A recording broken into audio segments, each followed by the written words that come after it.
A mysterious island settled by mutineers. Maybe a portal back in time.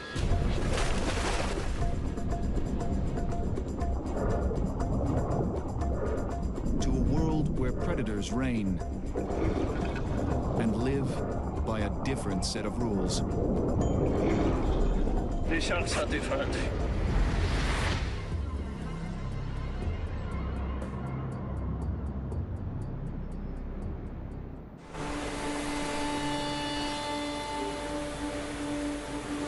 It's been days at sea, far from the shipping lanes, and thousands of kilometers from the nearest continent. A team of explorers travels deep into the South Pacific, toward a distant human outpost.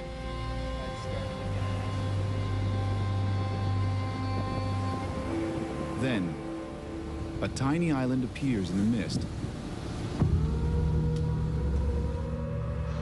And here it is, the famous Pitcairn Island, what must be one of the most remote inhabited islands on the planet. It's called Adamstown. We're just about there. Few people have visited Pitcairn, let alone filmed here. To most outsiders, it's a complete mystery. We know very little about this island, but we know almost nothing about what's going underwater. That is what this team is here to change. Marine ecologist Enrique Sala has scoured the seas to find and help protect the ocean's last unspoiled places. I want to show to the world what the ocean was like hundreds of years ago and why we have to preserve them. Pitcairn's waters could be hiding a lost piece of the ocean's past. To find out, Enrique has built an all-star team of scientists. This will be a good home for the next month. 7 seasoned explorers and 1 young adventurer on his very first mission at sea. Former nerd. You evolved. You look like a former nerd. Leading the ground expedition is National Geographic explorer Mike Fay. And we're already checking out the bow for camping. You've been traveling across flat ground for the last 9 months. Mike has trekked through the world's wildest places. As far as the eye can see, there are no humans. To see what life is like without us. Now, Enrique's team has joined forces with the Pew Environment Group. If they can crack the code of this unexplored world and even protect it, they may unlock secrets that can help marine life everywhere.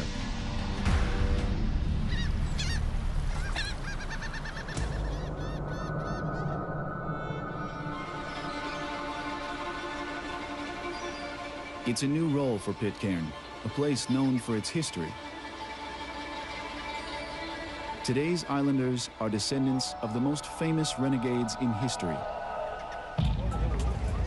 the mutineers of the HMS Bounty. Hi. Enrique. Faris, nice meeting you. Over 2 centuries ago, British sailors mutinied against their captain and fled to this uninhabited island with a few Tahitian men and women.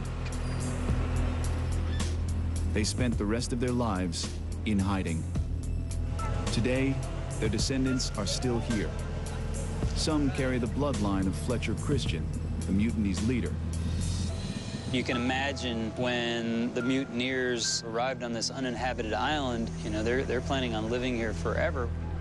But luckily enough, And you think, wow, that's crazy, you know, the Christians are still here. I recognize your photo. Hello. Henri. Enrique. I'm here to welcome. Hi, nice meeting you, Heather. Lovely to have you here. The community is tiny, with fewer than 60 people, and they survive in a world apart. Pitcairn is one of 4 islands tied to the community, but it's the only one with people. The nearest major landmass is New Zealand, some 5,000 kilometers away. These remote islands are graveyards to ships, home to unpredictable storms, and host to hidden threats. No one will know what they're facing until they dive below. The team heads to Ducie, the least explored of all the islands. So we made it to Ducie Atoll, the most remote of the Pitcairn Islands. There are no people here. Nobody ever comes here. Ducie is almost 500 kilometers east of Pitcairn. Over a kilometer across, it's barely a blip on the radar. It's an oasis in the middle of nowhere. Kind of amazing.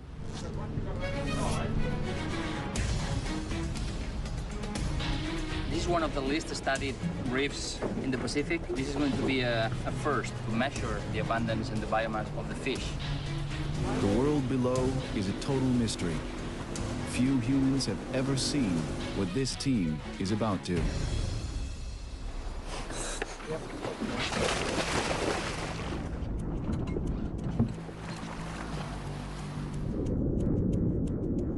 So we jumped in the water, and I couldn't believe it. We had never seen such a healthy and beautiful coral reef anywhere in the Pacific. You had the entire ecosystem, the entire food web, right there in front of your eyes.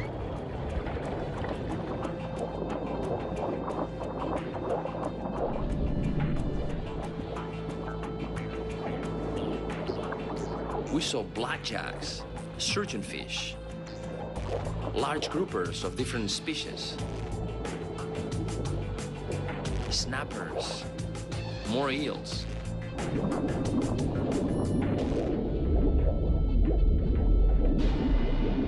And then the sharks came. And they come in numbers. Running wild over the reef. As the sharks close in, no one knows how they'll react. But Enrique's sure he's found something unusual. Sharks are the single most important indicator for the health of a coral reef. Having sharks on the reef is like having lions on the plains in Africa. The more sharks, the more it's like the primeval past. And this place is swarming with them.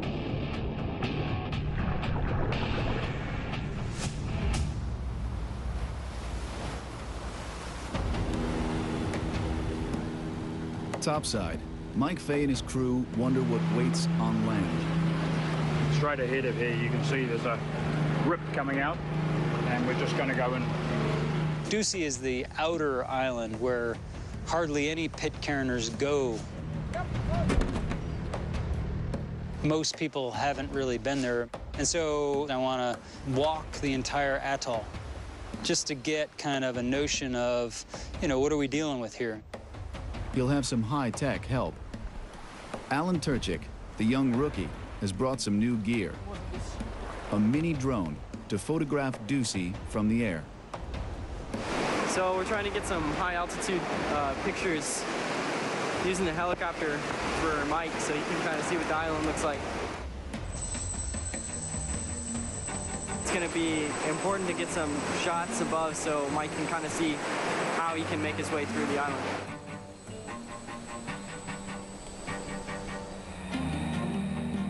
The helicopter can also spot things Mike might otherwise miss. Ducey's an atoll. Its circular band of coral rings an inner lagoon. But this aerial scout could reveal more about the island. Better landing. I'm excited about this little remote helicopter because I'm thinking, wow, this thing is unbelievable. I mean, it's like this little space machine, you know? God, we can fly this thing over these islands and you can basically do recce's with it. Is there anything special that you want, Mike? Any pictures?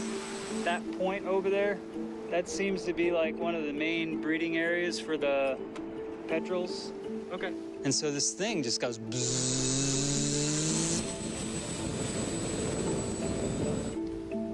I was like, you know, what's the range on the radio of that thing? You know, because I'm thinking thing's getting pretty far away, and it looks like it's getting carried by the wind, you know. And he's like, no, it's pretty good, you know, and he's still kind of in virtual mode, looking at the screen, and I'm looking at the helicopter, and I'm thinking that thing is like whipping away from this island. Alan quickly discovers his drone has gone rogue. And then all of a sudden you see like panic mode start to set in. He's like, and he's like, I don't know what direction it is. I can't see which direction it's going. And he starts running after this thing. And that thing is woof. And that was the last we saw of the helicopter. It was gone. So much for the helicopter. Too much wind. Helicopter's lost at sea. MIA. You may be a decent pilot, but you're not that great. With the helicopter lost, Mike will have to explore Ducey the hard way, one step at a time. Just offshore, the dive team faces challenges of its own. Sharks dominate this perfect reef, and the numbers are overwhelming. As they close in, Enrique knows that anything can happen.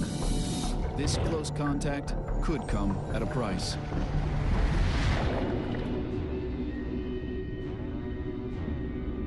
Ducey's sharks are not shy, and they're lightning fast. In a second, they could bite the divers before anyone even noticed. The team doesn't scare easily. Likely, the sharks are just curious. Chances are, these sharks have never seen a human before. You don't belong there. We're aliens in this environment.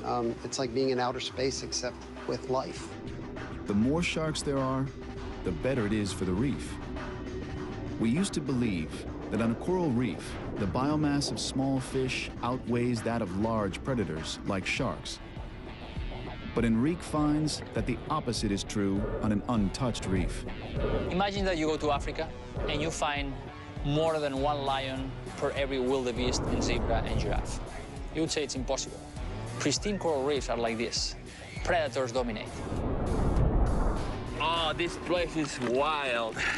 There were 2 white-tip sharks and 4 greater sharks and thousands of manue eating everywhere and swimming in the water column. It was like an aquarium. really wonderful place. Really pristine. As far as we could see, there were these pale blue corals, like giant roses, covering all of the bottom. Every time our team get out of the water, they had this huge smile. They were laughing. They were talking about all the fish that we saw. It was really extraordinary. Like the sharks themselves, the evidence is overwhelming. Ducey's reef is an underwater Eden.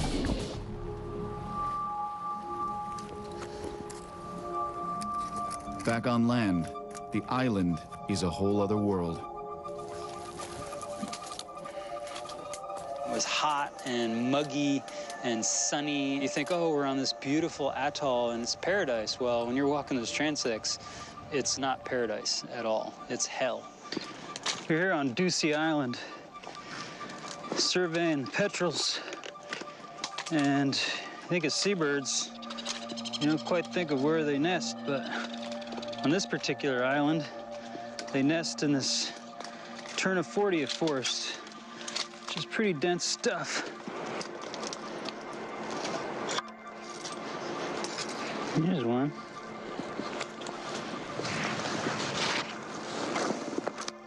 Little Murphy. Hey, guy, what you doing?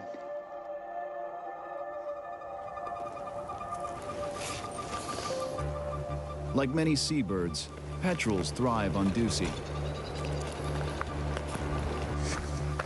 But Mike discovers something disturbing.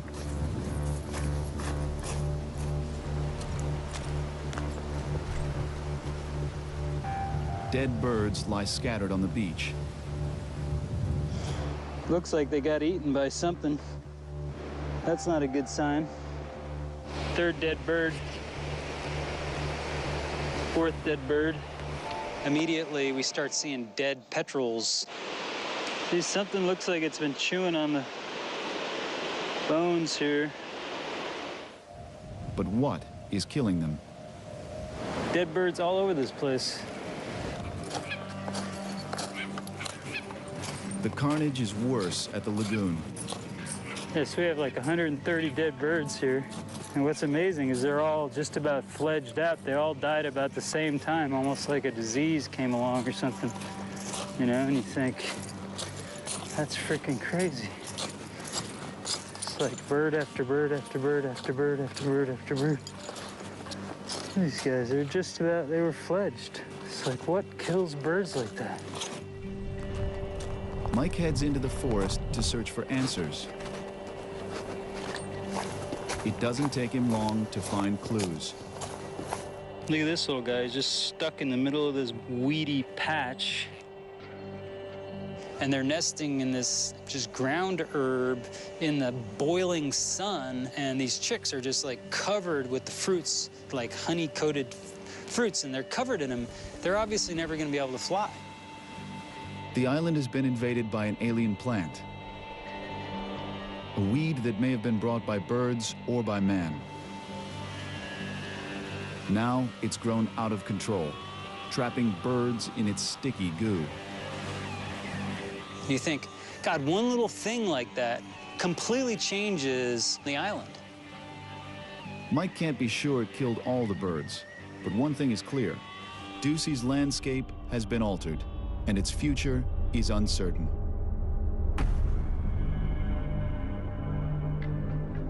After exploring the reef, Enrique knows there's no time to waste.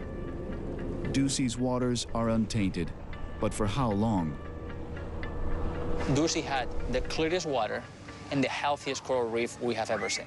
It's 100 meters. It's unbelievable.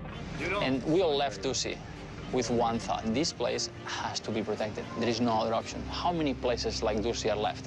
You know, when you see corals just layered on top of each other like that. Beautiful sight, huh?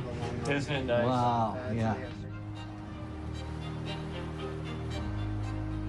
But ahead lies another island, where life is strangely different.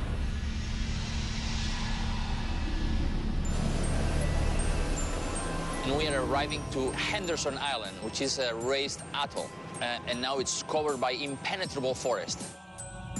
Henderson is about 200 kilometers from Pitcairn, and at 7 kilometers across, the largest of the 4 islands. Like Ducey, it's now uninhabited, but people have spent time here before. Replay. Enrique wants to see if they've left a mark. We're going to do our first dive now at Henderson Island, and the reef looks really gorgeous. We can see from the boats, and the water is so clear.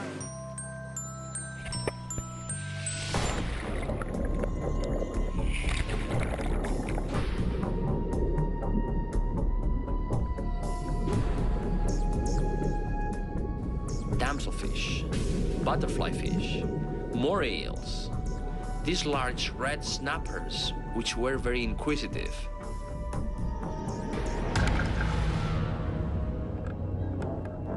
And probably the most exciting thing at Henderson was the sharks. Like at Ducie, sharks swarm Henderson's reef. But here, they're bigger and bolder. And no one knows what they'll do next.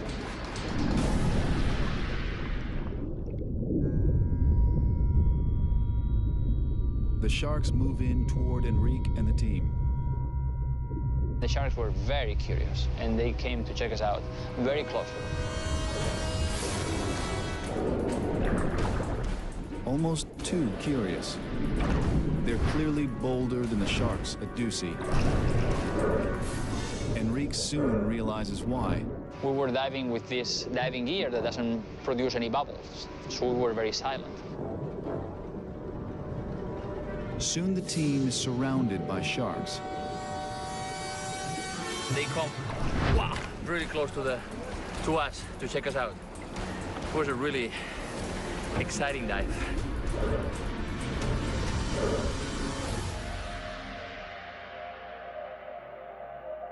The heart-pumping encounter drives Enrique to explore further. We cheated death once again. To see if sharks patrol even further below. On the ship, Alan Turchik prepares a deep water camera. This is a drop cam. It can go down to the deepest part of the ocean, and has been actually down to the Marianas Trench. Hopefully we'll see some fish come up and check it out. For the young explorer, it's a chance to redeem himself after losing the chopper on Ducie. This is probably the first time anything's been filmed this deep. This show was created for you and your family to watch together. Welcome to Nat Geo Wild. Before, in this area, for sure. By day's end, they'll see what life is like 600 meters below, and may even discover creatures no one has seen before.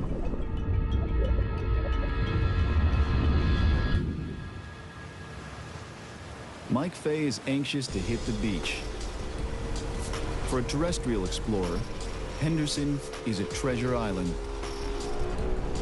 Henderson, from a land-based perspective, is certainly one of the most amazing places in the entire Pacific Ocean. So you've got this huge coral plateau that's 100 feet above sea level that's covered with this vegetation. There are still many species of plants to be discovered on this island. For me, this place is going to be awesome. I know it is, you know. Okay, I'm here on Henderson Island, up on the plateau. It's only about 100 feet above sea level, but it's a hard coral bed up here. This coral is like razor sharp. This place is like walking through a mountain of broken glass. Then you are dealing with this very dense vegetation. It's practically primeval, a living example of an ancient world. UNESCO designated Henderson a World Heritage Site because of its rare native birds, like crakes and fruit doves. But now they're at risk, threatened by an invasive predator. The Polynesian rat was brought by Polynesians to almost every island in the Pacific. And one of the things they eat is young birds, and they're extremely voracious. And we've had a de-ratification on Henderson just months previous to our arrival. A team of exterminators spread rat poison across the island. Mike's big question is if it worked. Their objective was to get rid of 100% of the rats on this island and not kill all the endemic crakes. Our objective here is to see if the crakes are still around and see if we see no rats. And then all of a sudden you see this little black thing like flash. And I got a crake. We got the crake. The crake is right in front of me here. I'm gonna pan over to the crake. That's what we were looking for. It's a little creaky. So it looks like a chicken. It's kind of acting like a chicken, but it's this little flightless bird in the middle of the Pacific Ocean, and you're looking at it. Hey, little cricky. How did he get there? And he's flightless, and he's in the middle of the ocean, you know? Crazy little bird. Those cricks are about the coolest little animals I've ever seen. Like little gnomes in the forest. A mix between a gnome and a chicken. Mike Fay's seen something move in the thick brush. I see a rat. I absolutely see a rat. I see a rat. You think rat. But all you've seen is this fleeting movement in this dense bush. I'm gonna take a picture of it. So I walk up really fast, and I lower my eyes, and then this rat is just sitting there on this branch. And it's like, it's a rat, it's a rat, it's a rat, it's in my brain, it's a rat, it's a rat, it's a rat, it's a rat. And then I try to take some pictures. But of course, it's like the Yeti thing, you know, UFOs, they're all blurry. In the video, you can kind of see the rat, but it's not clear, you know, it's blurry, but you can see the form of the rat clearly. And this is a huge deal. You know, if there is a rat on this island, the probability of me seeing the only rat on this gigantic island is basically 0 when you round it out. Rats are definitely a bummer. No doubt about it, after all that time and effort to get rid of the rats. That means that entire dynamic between the crakes or the rails and everything else on that island that is impacted by rats, you've kind of reset the clock. It's troubling news. Though humans left Henderson long ago, their footprint remains. So far, only the reefs seem untouched.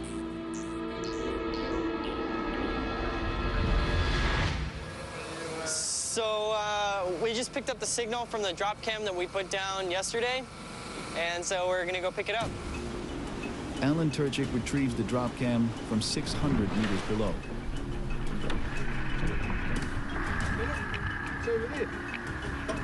Oh yeah, I see it. This should be interesting footage because it's the deepest we've dropped it so far since we've been out at the Pitcairn Islands. No one knows what it may show or even if it worked.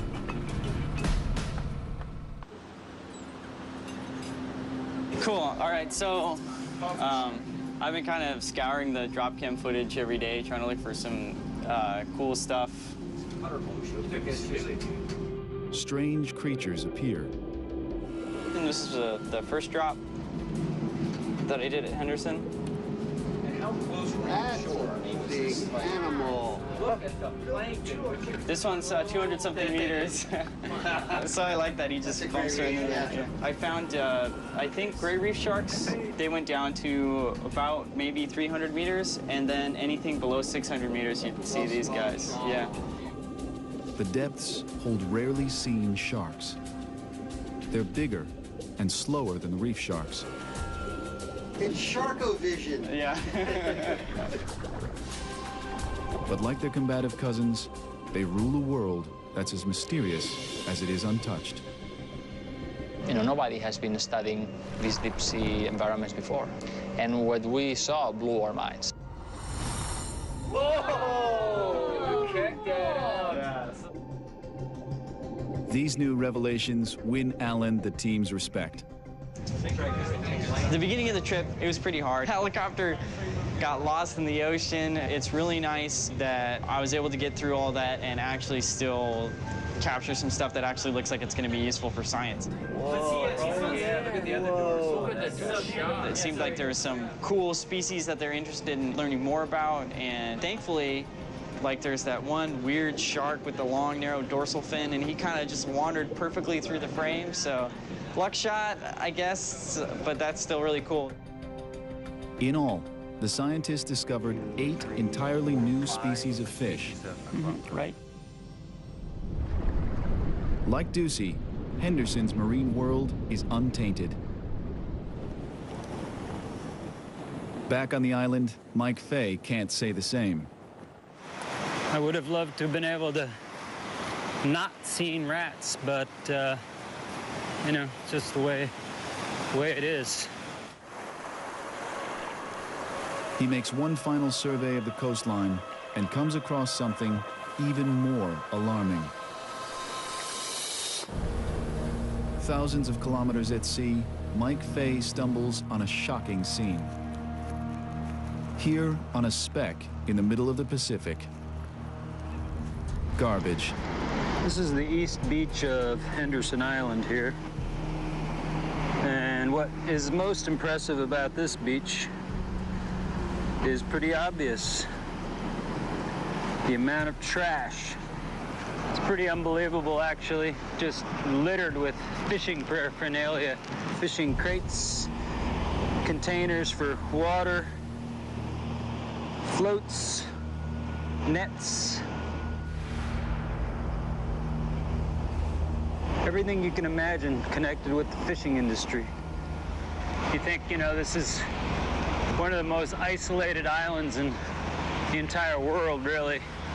Certainly in the Pacific, uninhabited, out in the middle of nowhere, hundreds and hundreds of miles from the nearest human habitation, and it's just covered in trash. Though the island's far from human settlements, it may not be far from fishing.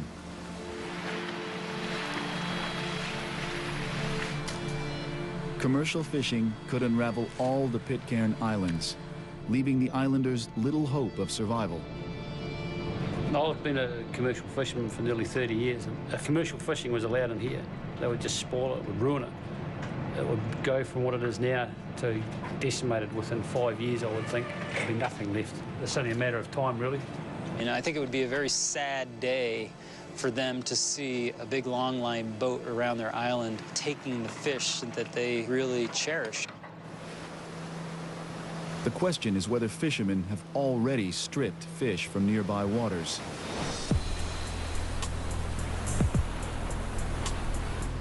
The team rushes back to Pitcairn to find out.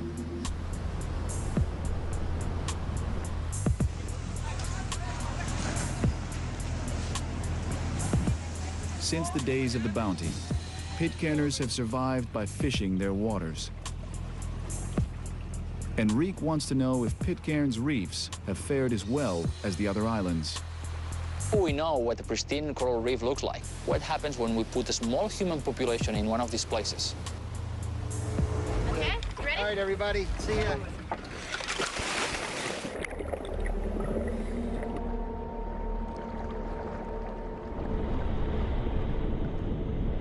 Underwater, something's different.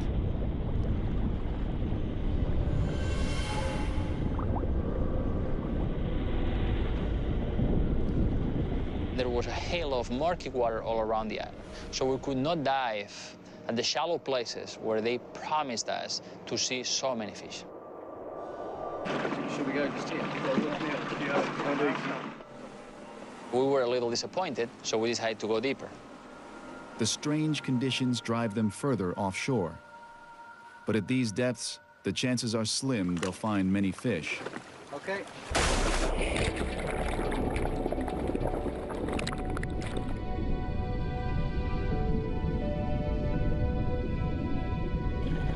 From the first plunge, however, they discover something unexpected.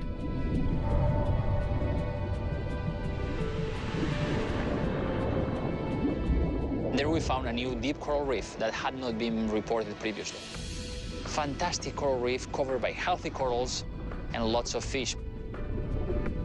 Usually, we find tropical reefs at 18 meters or less.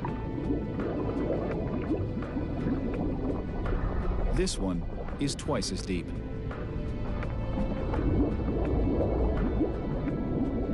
We have corals deeper than what we would expect, probably because the water is so clear, you know, more than 60 meters visibility. Life is thriving in the crystal clear depths. The scientists survey the fish and are shocked by what they find. There are no sharks. Something here is wrong. We didn't see any sharks. We saw some medium-sized groupers. The place doesn't seem pristine. It seems in good shape, but definitely not pristine. Something here has taken the sharks, and no one is sure what it is. While Enrique hunts for answers, Mike Fay checks the island. It's a dangerous task. Pitcairn is wild and rugged. Climbing is treacherous. Incredibly steep slopes, and the soils are extremely slick, and it's freaking dangerous, you know, really dangerous, and it's scary. In places, it's a sheer and deadly drop. I don't want to fall off the mountain here. That's my main worry. Because if you go down here, you go down. You go down all the way. But Mike presses on. That is insane. Big old slide, whole frickin' valley came down here. An enormous landslide has destroyed this hilltop. You know, the fact that you've lost an entire hillside on a very small island, it's like you don't want huge chunks of your island falling into the sea. The discovery drives Mike further. The wild island is showing significant wear and tear. You know, Mutiny came here 1790, so people have been pretty intensively using this place for over 200 years. Fishing and chopping the vegetation, cultivating and building trails and roads. It's a heck of a lot of human use here. The small human presence has changed the island, and after an unusual amount of heavy rain, maybe even the sea.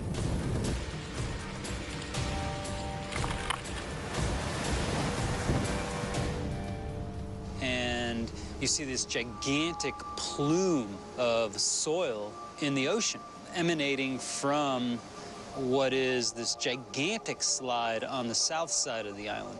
It's probably covering up everything that's living down below and killing it slowly but surely. The impact of even a few humans can be surprisingly large. What we see in a lot of places, particularly small places, is even a modest amount of human impact can have a pretty significant impact on the resources below. Though the islanders fish on a small scale, other factors may be altering the reef. People on this island, they're not only just fishing on this island, and there's a huge amount of sediment in this water. That connection between the land and the sea becomes very apparent. But 50 years ago, it was different. Good evening, everybody. Thank you so much for your hospitality. We are all so happy to be back on the island. We have a little surprise. Some of you may remember Louis Marden. Long before Enrique arrived, another National Geographic expedition came to Pitcairn. So when Louis Marden came in 1956, he filmed with a 16mm movie camera. 60 years later, we have the film in this machine. The movie is silent, so you can talk as much as you want. Right? This is new. This is a new technique, okay? 50 years ago, the reef looked better. There was no murky shroud covering the coral. Surprisingly, that was when there were nearly 3 times as many people as today.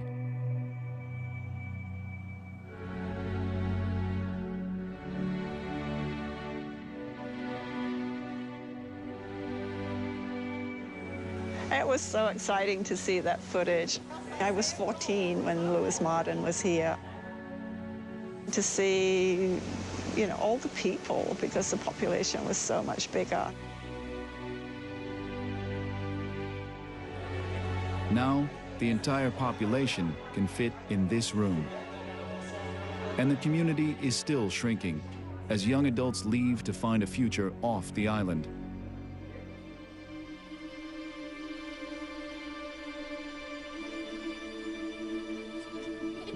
Their future is at risk, and they need a solution fast.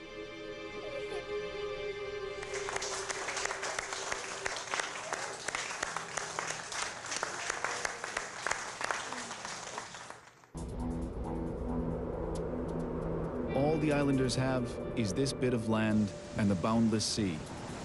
Now, even that seems threatened. The muddy runoff is obscuring the shallow reefs, blocking out the light that sustains the corals. But could the islanders' impact really eliminate the sharks? Or is it something else? Enrique worries that commercial fishing could be closing in, and that's not good news for the Pitcairners. The ocean is their biggest resource. If the ocean is depleted, there goes their livelihood. And this is what's on the line. Right now, we are headed to Oino, our last destination in the Pitcairn archipelago. Oino will be a good indicator of how fast we need to act to keep these places pristine. Oino is about 120 kilometers northwest of Pitcairn. Of the 4 islands, it's closest to French Polynesia, the nearest inhabited islands and fishing fleets. Getting to Oino proves the most challenging. We hit the worst weather we could have. Rain, rain, and more rain, strong winds, and the swell was breaking so hard on the reef that anchoring was very dangerous. And that made it really difficult for us.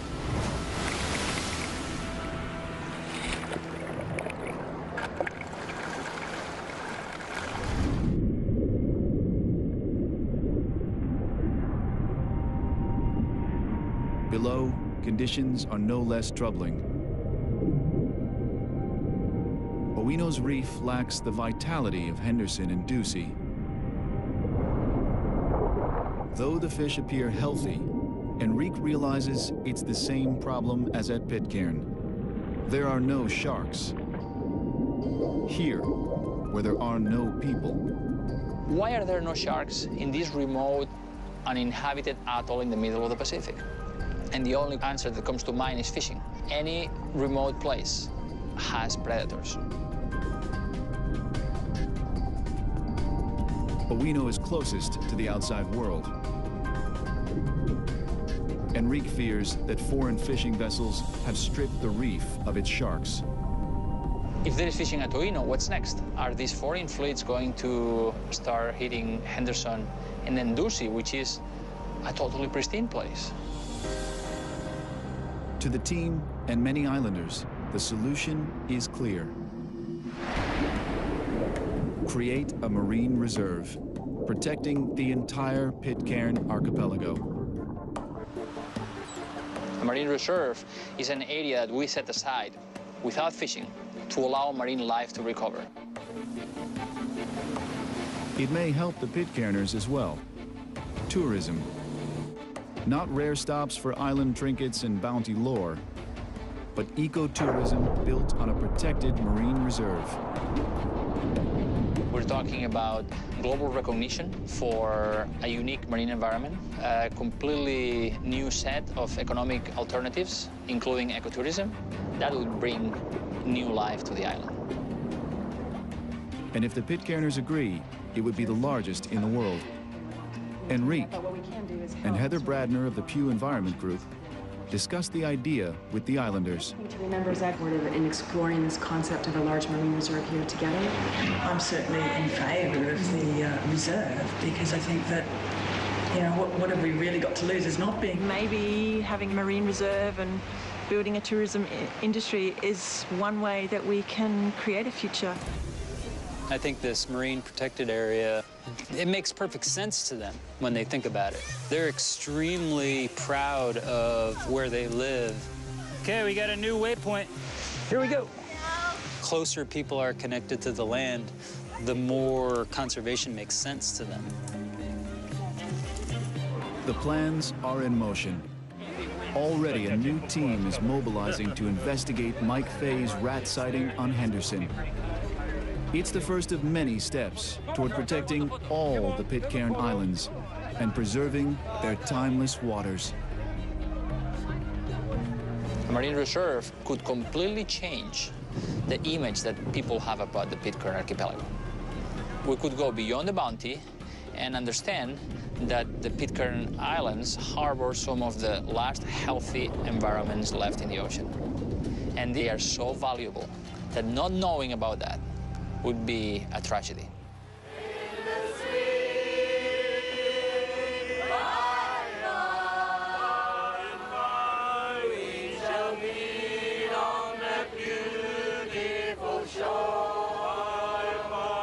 I really do think Pitcairn has a chance. I'm sure there have got to be other mad people like me that will want to come back for this lifestyle and create a future.